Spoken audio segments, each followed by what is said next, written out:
and welcome to the Ringgold Band video series, Ringgold Rapid Response.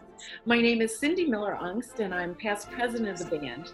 In this series, we're going to meet members of the Ringgold Band and the Ringgold New Horizons Band, so you can get a little bit of glimpse of their life, and so we can see each other just a little bit. So today, welcome Ringgold Band member George Kubovcik. Hi, George. Hi, Cindy. Good to see you. Good to be seen, yes. Okay, so George, what section of the band do you play in? I play in the trombone section. I play third trombone in the trombone section, mostly because the trombone that I have is actually a bass trombone. Okay, well then that's a good reason to play third. Yes, yes, because the instrument is not designed to play the lead part. Right, okay. Do you serve the band other than playing? Much like yourself, I am a past band president. Yes. And I was a trustee for a couple of years. And I'm currently the truck driver. And what a great job you do with that. It's not always appreciated as much as it should be, but we do. It's definitely needed. Yeah, it absolutely is needed. I mean, yeah. Yeah. Yes. How long have you been with the band? I've been with the band since 1983. Yes, you were before me. Yes, yeah. I started probably I did not play the dinner concert or the spring concert that year. Mm-hmm. So I started right after the spring concert, probably early May of 1983. So let me see. So that makes, I'm 31, so 31 years with the band, I'm saying. Yes. 31 years with the band. So that's 37. 37, yes. Long tenure. Yeah. Do you remember your first gig, or do you have any memorable concerts? I remember the first one. It was Alleghenyville. Oh, okay. So, I was, really impressed with the strawberries and ice cream. Yes, I know. I miss that. Yeah. Now, at that time, was the band, did we travel with as big a band that we do now? Because the band stage there, or band shell is very tiny, but it's tiny. Yeah. So was it crowded then? Yeah, it was.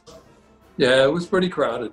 Wow. I mean, it was pretty much the full complement of instruments. Wow. Yes, we do eat well throughout Berks County, don't we? We do. Yeah, I was pretty excited. I said, wow, if every gig has this, then, this is going to be awesome. One of the perks. Okay. Yeah. What's your present or past occupation? And can you tell us a little bit about your family and life outside the band? Sure. I'm retired now. I have been since June of 2010. My past occupation was I was a software engineer, which is just fancy name for computer programmer. Right. I started working at GPU Energy, which morphed into First Energy, and I was working on a programming team that supported engineers, the electrical engineers at Med-Ed specifically. Oh. I did that for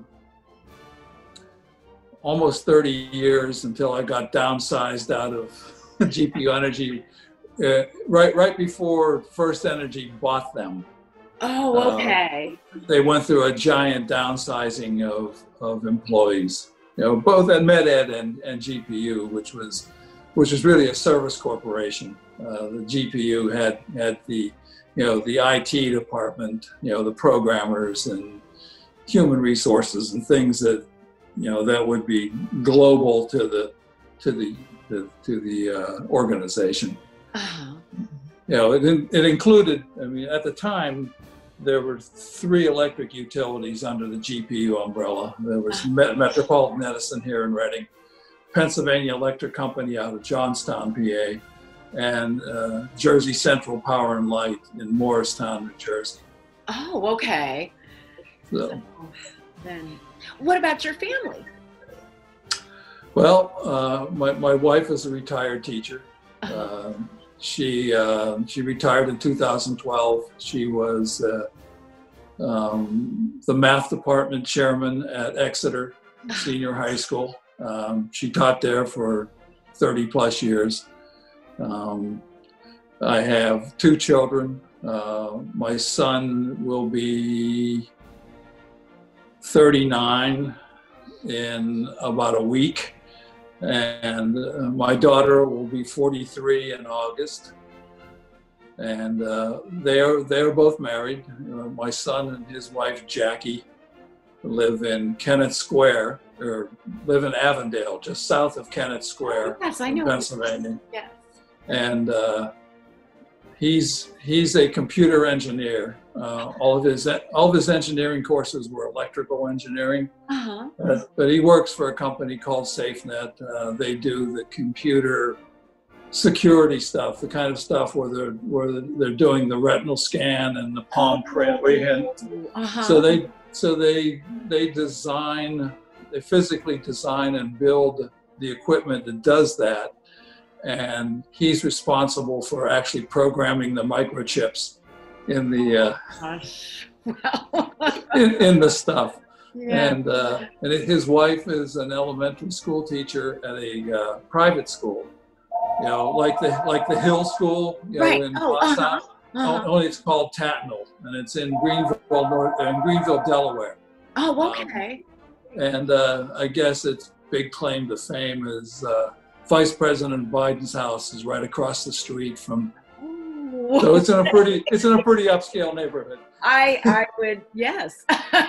And actually, Vice President Biden's daughter-in-law, Bo, the guy that died of brain cancer, his wife actually works there also. She's not a teacher, but she's part of the support staff. And then my daughter, and then my son and daughter-in-law have two children, and my granddaughter's going to be 4 in July, and my grandson is like 6.5. His birthday's in December. And then my daughter, she's divorced. She's been divorced for a couple of years now. She lived in Maryland for a while, and then after the divorce, she decided that she could stay with the same company. She works for a company called Kinetics, and she's the director of purchasing for the company. And so she moved from Maryland to Raleigh, North Carolina, to their office down there. And her children, my other two grandchildren, her daughter is 19. Oh my! And she just finished her freshman year at the University of Maryland, Baltimore County. Oh, okay. And my grandson, her son, will be 22 in July, and he graduated from the University of Maryland, Baltimore County back in December. And this coming June, he'll be starting on a PhD at the University of North Carolina.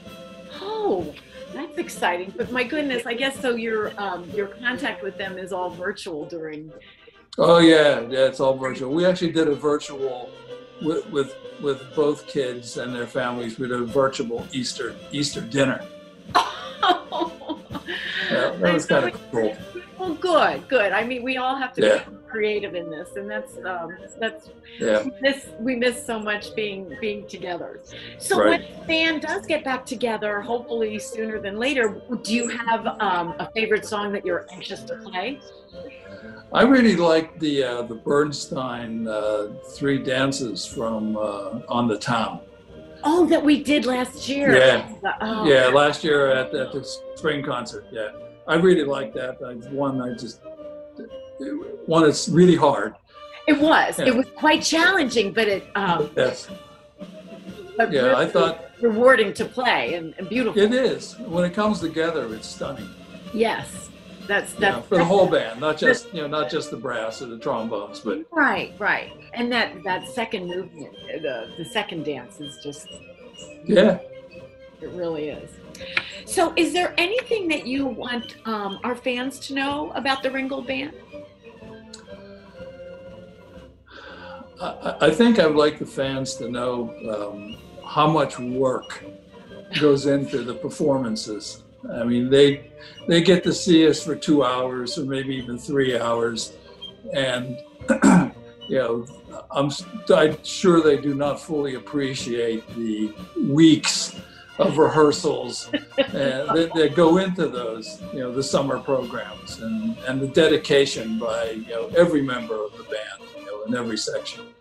Yes, that's true, because we are one of the few community bands that rehearses year round, and this is probably the first time in our history that we have been apart for this amount of time.